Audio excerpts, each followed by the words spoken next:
Hi friends, good morning.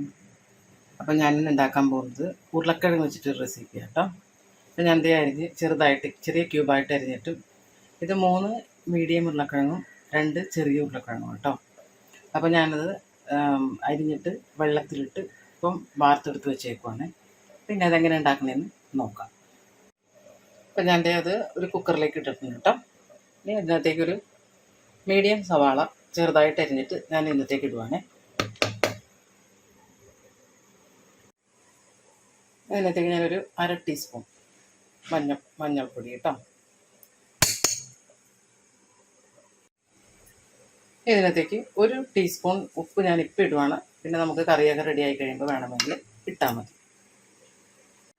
പിന്നെ ഇതിനകത്തേക്ക് ഞാൻ 2 ഗ്ലാസ് വെള്ളം ഒഴിക്കുക കേട്ടോ.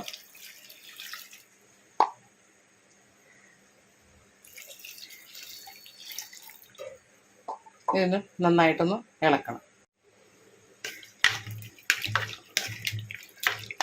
നന്നായിട്ടൊന്ന് ഇളക്കി പിന്നെ വെളുത്ത വെള്ളത്തിൽ വെള്ളം വീതി നിൽക്കണം. 2 ഗ്ലാസ് വെള്ളമാട്ടോ എടുത്തിരിക്കുന്നത്. പിന്നെ ഞാനിതൊന്ന് അടപ്പത്തേക്ക് വെക്കുവാണേ വിസിലടിക്കുക. ഞാനിപ്പോൾ ഇതിന് 3 വിസിലാണ് കേട്ടോ കേൾക്കുന്നത്. ഈ കുക്കറിന് 3 വിസിൽ മതി. ഓരോരുത്തരുടെയും കുക്കറിനനുസരിച്ചുള്ളതാണ് വിസിൽ എത്ര വേണം എന്നുള്ളത്. ഇപ്പം ഞാൻ ഉരുളക്കിഴങ്ങ് താളിക്കാൻ വേണ്ടിയിട്ട് ഞാനൊരു ചട്ടി വെച്ചിട്ടുണ്ട്.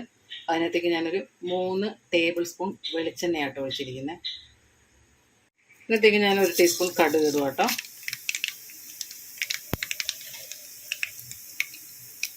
ഞാനൊരു 8 വലിയ വെളുത്തുള്ളി കേട്ടോ. അത് ഞാൻ ചെറുതായിട്ട് അരിഞ്ഞെടുത്തിട്ടുണ്ട്. വലുതായതുകൊണ്ട് ഞാൻ 8 എടുക്കുക. അല്ലെങ്കിൽ സാധാരണ ഞാൻ ഒരു തുടമാണ് എടുക്കുന്നത്. വെളുത്തുള്ളി എപ്പോഴും കൂടുതൽ നിൽക്കുന്നത് നല്ലതാണ്. അപ്പോൾ ഞാനിപ്പോൾ അത് കടുക് പൊട്ടിയിലേക്ക് ഇടാൻ പോവാണേ.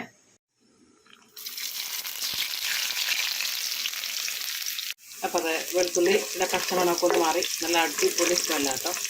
ഈ സമയത്ത് നമുക്ക് ഒരു ചെറിയ സവോള കേട്ടോ ഞാൻ അരിഞ്ഞെടുത്തിരിക്കുന്നത്. കണ്ടോ, അത് നീളത്തിലാട്ടോ അരിഞ്ഞിരിക്കുന്നത്. അത് ഞാൻ ഇതിലേക്ക് ഇടുവാണേ. ക്യാമറ ഓഫായി പോയതാട്ടോ. 3 ടീസ്പൂൺ ചതച്ച മുളകാട്ടോ ഇതിനകത്തേക്ക് ഇടുന്നത്.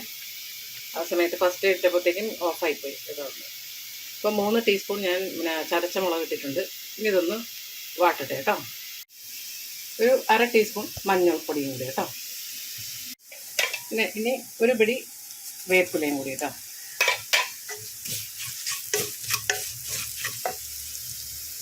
ഞാൻ ഉരുളക്കിഴങ്ങ് വെന്തിറക്കി വെച്ചിട്ടുണ്ട് കേട്ടോ. ഞാനതൊന്ന് തുറക്കുവാണ്.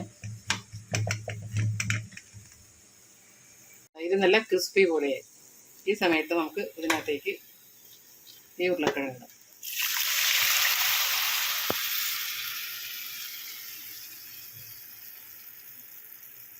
ഇതെല്ലാം കൂടി നന്നായിട്ടൊന്ന് യോജിപ്പിച്ച് വെച്ചിട്ടുണ്ട്. ഇനി ഇതൊന്നൊരു 2 മിനിറ്റ് ഒന്ന് മൂടി വെച്ചാൽ മതി. ഒന്ന് തിളയ്ക്കാം.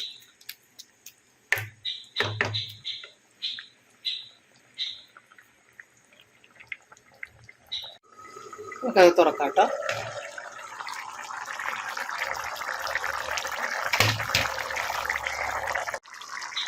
ഇതാ നന്നായിട്ട് തിളച്ചിട്ടുണ്ട് കേട്ടോ. ഈ സമയത്ത് ഇതിനകത്തേക്ക് ഒരു 1/4 ടീസ്പൂൺ പഞ്ചസാര കേട്ടോ. അപ്പോൾ അതൊന്ന് നന്നായിട്ടൊന്ന് ഇളക്കി കൊടുക്കും. നന്നായിട്ട് തിളച്ചിട്ടുണ്ട് കേട്ടോ.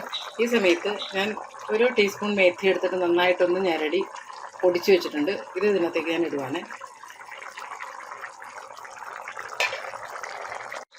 നന്നായിട്ടൊന്ന് ഇളക്കി യോജിപ്പിച്ച്.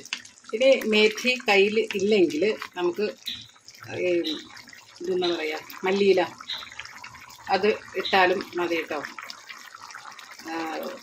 മേത്തി കയ്യിൽ എല്ലാവരുടെ കയ്യിലും ഉണ്ടാവണമെന്നില്ല. അങ്ങനെയാണെങ്കിൽ മല്ലിയില ഇട്ടാൽ മതി. അപ്പോൾ നമ്മുടെ ഉരുളക്കിഴങ്ങ് കറി റെഡിയാട്ടോ. നല്ല ടേസ്റ്റാട്ടോ ഇത്. ഞാനിതൊന്നൊരു ഡിഷിലേക്ക് എടുക്കട്ടെ കേട്ടോ. നന്നായിട്ട് ഇളക്കി യോജിപ്പിച്ചിട്ടുണ്ട്. ഇനി ഫൈനലി ഇതിലേക്ക് കുറച്ച് വെളിച്ചെണ്ണ, പച്ച വെളിച്ചെണ്ണ ഒരു ടീസ്പൂണോളം ഒഴിച്ചിട്ടുണ്ട് കേട്ടോ. ഞാനത് സ്റ്റൗ ഓഫ് ചെയ്യുക കേട്ടോ. അപ്പോൾ അത് ഞാൻ കറി ഒരു പ്ലേറ്റിലേക്ക് എടുത്തിട്ടുണ്ട് കേട്ടോ. ഒരു ചെറിയ ഡിഷിലേക്ക് എടുത്തിട്ടുണ്ട്. അത് നല്ല ടേസ്റ്റാട്ടോ. ഒരു കോംപ്രമൈസും ഇല്ല. Super taste. ചപ്പാത്തിക്കൊക്കെ അടിപൊളിയായിരിക്കും. ഒരു സ്പെഷ്യൽ രുചിയാട്ടോ ഇതിന്. അപ്പം ഇത് ഇവിടെ പിള്ളേർക്കൊക്കെ രണ്ടുപേർക്കും നോൺ വെജാണ് താല്പര്യം. അപ്പം ഇതേപോലെ എന്തെങ്കിലുമൊക്കെ വെറൈറ്റി ഉണ്ടാക്കിയാണ് കൊടുക്കുന്നത്. അങ്ങനെയാണെങ്കിൽ അറിയാതെ കഴിച്ച് പൊക്കോളും. അതുകൊണ്ടാണ് ഞാൻ ഓരോ വെറൈറ്റിയും അങ്ങനെ പരീക്ഷിക്കുന്നത്. പക്ഷേ ദൈവാനുഗ്രഹം കൊണ്ട് നല്ല ടേസ്റ്റ് ഉണ്ടാവാറുണ്ട്, കഴിക്കാറുണ്ട്.